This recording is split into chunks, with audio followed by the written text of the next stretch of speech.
Hello everyone, అందరికీ నమస్కారం అండి. Welcome to our channel GK. Friends, ఈ రోజు 100 రూపీస్ బిలో ట్రేడ్ అవుతుండవి, డివిడెండ్ ఈల్డ్ 1% కంటే ఎక్కువగా ఉన్నవి, ప్రమోటర్ హోల్డింగ్ మోర్ దాన్ 70% కలిగి ఉన్నవి, plus market capitalization more than 1000 crores ఉన్న క్రైటీరియా ఉన్న ఫిల్టర్ చేసి ఓ 5 స్టాక్స్ ని మన టీం మీ ముందు తీసుకొచ్చారండి. మనం పోర్ట్ఫోలియో బిల్డ్ చేసుకునేటప్పుడు డిఫరెంట్ చెక్ లిస్టులు, న్యూస్లు ఎక్సెట్రా వెరిఫై చేస్తూ ఉంటాం కదండి. వీటిల్లో అతి ముఖ్యమైన 2 థింగ్స్ ని ఇక్కడ డిస్కస్ చేద్దాం. మనం ఒక స్టాక్ ని మన బ్రోకింగ్ యాప్ నుండి బై చేస్తున్నాం అంటేనే దాని అర్థం కంపెనీలో మనం కూడా ఓ షేర్ హోల్డర్ అని అర్థం, రైట్? మనం ఆ కంపెనీకి షేర్ హోల్డర్ అయినప్పటికీ మనం ఆ కంపెనీలోకి వెళ్ళలేము, నడపలేము, చివరికి ఆ కంపెనీ లోపలికి వెళ్ళి ఏదో ఒక అఫీషియల్ సీట్ లో కూడా కూర్చోలేము. కానీ ఒక షేర్ హోల్డర్ గా ఆ కంపెనీ కండక్ట్ చేసే కాన్ కాల్స్ గానీ ఏజిఎం లో కానీ పార్టిసిపేట్ చేయండి. మీలో ఎవరైనా అలాంటి ఏజిఎం లకి అటెండ్ అయిన వారు ఉంటే కామెంట్ రూపంలో తెలియజేయండి, ఆ కంపెనీ పేరుతో సహా. ఏజిఎం అంటే మనందరూ తెలుసు కదా, యాన్యువల్ జనరల్ మీటింగ్. మరి మీరు ఈక్విటీ ఇన్వెస్ట్మెంట్ చేసిన కంపెనీని ఎవరు నడుపుతున్నారు, వారి శక్తి సామర్థ్యాలు ఏంటి, వారికి కంపెనీలో ఎంత వాటా కలిగి ఉన్నారు అన్న విషయాలు మనం తెలుసుకోవటం చాలా ఇంపార్టెంట్ అండి. ఎవరికైనా ఆ కంపెనీ మీద ఎంత ఇంట్రెస్ట్ ఉన్నది అని ఎలా తెలుస్తుంది? Simple, that is share holding, correct? ఎవరికైతే ఎక్కువ షేర్ హోల్డింగ్ ఉంటుందో ఆ కంపెనీ మీద వాళ్లకు ఇంట్రెస్ట్ ఉన్నట్లు లెక్క, లేకపోతే లేనట్లే కదా. అవునంటారా కదంటారా? సో ప్రమోటర్ హోల్డింగ్ చెక్ అనేది చాలా కీలకమైంది. తర్వాతది డివిడెండ్. ఇది కూడా చాలా కీలకమైన అంశం. మీరు చెప్పండి, మనం ఒకరికి అప్పిచ్చిన తర్వాత లేదా తీసుకుంటే గనుక మొదటి చేసే పని ఏంటి? నెలకి కానీ లేదా మనం అనుకున్న విధంగా సంవత్సరానికి కానీ ఆ డెట్ మీద ఇంట్రెస్ట్ పే చేయటమా లేదా తీసుకోవటమా, కరెక్ట్? అదేవిధంగా మనం బ్యాంక్స్లో ఎఫ్డి చేసేటప్పుడు కూడా రేట్ ఆఫ్ ఇంట్రెస్ట్ ఎంత ఉంది అని చెక్ చేసి మాత్రమే ఎఫ్డి చేస్తాం, కరెక్ట్? సో మనం స్టాక్లో కూడా ఇన్వెస్ట్ చేస్తున్నప్పుడు పర్టికులర్గా లాంగ్ టర్మ్ ఇన్వెస్టర్స్ అయితే కంపల్సరీగా డివిడెండ్ ఎంత ఇస్తున్నారు, క్వార్టర్ ఇస్తున్నారా, హాఫ్ ఇయర్లీ ఇస్తున్నారా, ఇయర్లీ ఇస్తున్నారా అనేది చెక్ చేసుకుంటే చాలా మంచిది. ఫైనల్గా డివిడెండ్ ఈల్డ్ ఎంత వస్తున్నది అనేది చెక్ చేసుకుంటే చాలా మంచిదండి. నాది ఒక వెరీ పర్సనల్ థాట్ ఏంటి అంటే, మార్కెట్ ఎక్స్టర్నల్ ఫ్యాక్టర్స్ వల్ల, అంటే government changes, scams, wars, policy changes etcetera, అంటే ఎక్స్టర్నల్గా వాటి వలన మార్కెట్ కనుక క్రాష్ అయినప్పుడు మనం కనుక నిఫ్టీ 50, నిఫ్టీ 100, నిఫ్టీ 250, నిఫ్టీ 500 ఇండెక్స్ల్లో హై డివిడెండ్ ఈల్డ్ ఇచ్చిన స్టాక్స్ని ఫోకస్ చేసి షార్ట్ లిస్ట్ చేసుకొని మనీ మేనేజ్మెంట్ చేసుకొని ఇన్వెస్ట్ చేసి 3 to 5 years తర్వాత చూడండి ఎలాంటి ప్రాఫిట్స్ వచ్చి ఉంటాయో. ఇలా కనుక బెనిఫిట్ అయిన వాళ్ళు ఉంటే కామెంట్ రూపంలో తెలియజేయండి.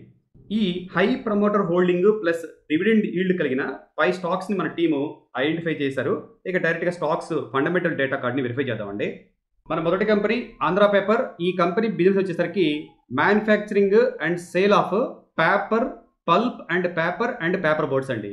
కరెంట్ మార్కెట్లో 93 దగ్గర ట్రేడ్ అవుతుంది. 52 వీక్స్ హై 130 అండ్ లో చూస్తే 92 అండి. ప్రమోటర్ దగ్గర 72.4% ఉంది, పబ్లిక్ దగ్గర 21.7% ఉంది, ఎఫ్ఐఎస్ దగ్గర 1.35%, డిఐఎస్ దగ్గర 4.53% ఉంది. ప్రమోటర్ ప్లేజ్ 0 అండి. Dividend yield 2.14%, book value 97.70 rupees, EPS 9.57, stock PE 9.75, industry PE 9.79, intrinsic value 151, market capitalization 1856 crores, enterprises value 2086 crores ఉండండి, అండ్ ఆపరేటింగ్ ప్రాఫిట్ మార్జిన్ 14.5% ఉంది. Next AVT natural products limited అండి. ఈ company ఏవి Thomas group లో ఒక part అండి. ఈ company business చూస్తే manufacturing plant based extracts and natural ingredients solutions for the food, beverages, animal nutritions etcetera అండి. కరెంట్ మార్కెట్ లో 78 రూపీస్ దగ్గర ట్రేడ్ అవుతుంది. 52 వీక్స్ హై 116 రూపాయలు, 52 వీక్స్ లో 74 అండి. ప్రమోటర్స్ దగ్గర 75% హోల్డ్ అయి ఉంది, పబ్లిక్ దగ్గర 24.9%, ఎఫ్ఐఎస్ దగ్గర 0.06%, డిఐఎస్ దగ్గర 0.02%, ప్లెడ్జ్ అయితే 0. డివిడెండ్ ఈల్డ్ 1.03% ఉందండి. Book value 31 rupees, EPS 3 rupees, operating profit margin 13.4 and stock PE 26 ఉంటే ఇండస్ట్రీ పిఈ 32 ఉంది, IV 74, market capitalization 1188 crore and enterprises value 1255 crore అండి.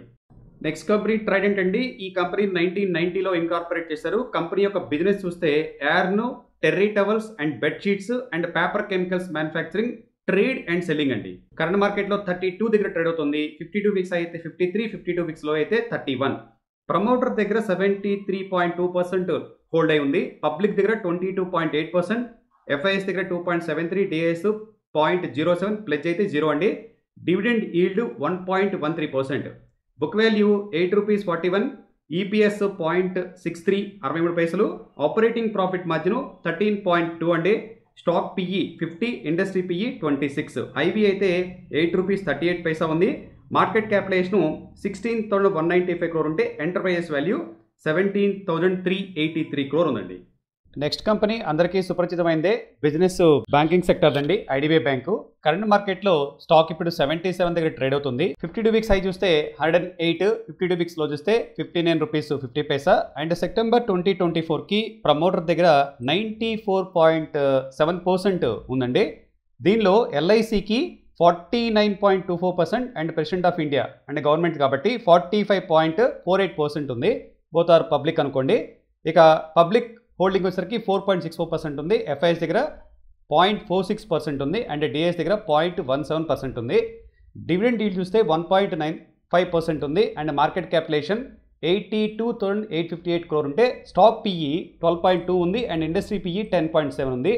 ఆపరేటింగ్ ప్రాఫిట్ మార్జిన్ 66.2 ఉందండి, అండ్ ఇంట్రిన్సిక్ వాల్యూ ₹48.90 ఉంది, and ఫైనల్గా enterprises value 3,51,297 crore ఉందండి. And today's our last stock అండి, bank of Maharashtra. అందరికీ తెలిసిందే, Indian PSU banking sector.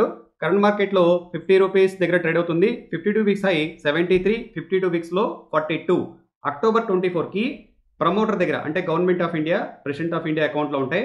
79.6% hold అయి ఉంది. పబ్లిక్ దగ్గర వెరీ లో అండి, 7.43, ఎఫ్ఐఎస్ దగ్గర 1.94%, డిఐఎస్ దగ్గర 11.02%, ప్లెడ్జ్ అయితే 0.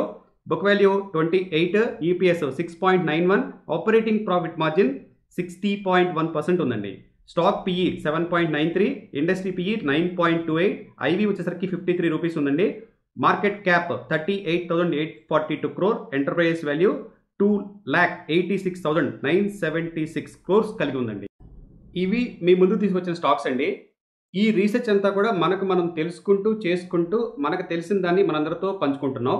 ముఖ్యంగా షేర్స్ ఇన్వెస్ట్మెంట్ అంటేనే ఒక టెన్షన్తో కూడిన వ్యవహారం అండి. ఒక్క రోజులో అర్థమయ్యేది కాదు. ప్రతిరోజు ఏదో ఒక అప్గ్రేడ్ చేసుకోవాల్సిందే. లేకపోతే BPL TV, Videocon TV, Nokia button phone లాగా అవుట్డేట్ అయిపోతాం.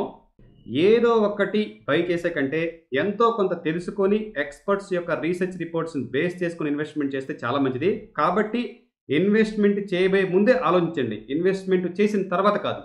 అంతేకాకుండా మార్కెట్లో చాలా మంచి ఫ్రీ వెబ్సైట్స్ ఉన్నాయండి. వాటిల్లో ఒకటి ఈ స్క్రీనర్. ఇది అప్ టు డేట్ ఉంటుంది. మీరు కూడా ఈ సైట్ని ఒకసారి చూడండి. ఇంకా ఏమైనా విషయాలు కావాలంటే కామెంట్ రూపంలో తెలియచేయండి. మన టీం సాధ్యమైనంత వరకు రిప్లై ఇచ్చే ప్రయత్నం చేస్తారు. ఇక్కడ తెలిసిన ప్రతి విషయం కూడా ఇంటర్నెట్ నుంచి సేకరించిందండి, ప్లస్ ఎడ్యుకేషన్ పర్పస్ కోసం మాత్రమే చేసింది, గమనించగలరు. థ్యాంక్స్ ఫర్ వాచింగ్ అండి. Have a good day.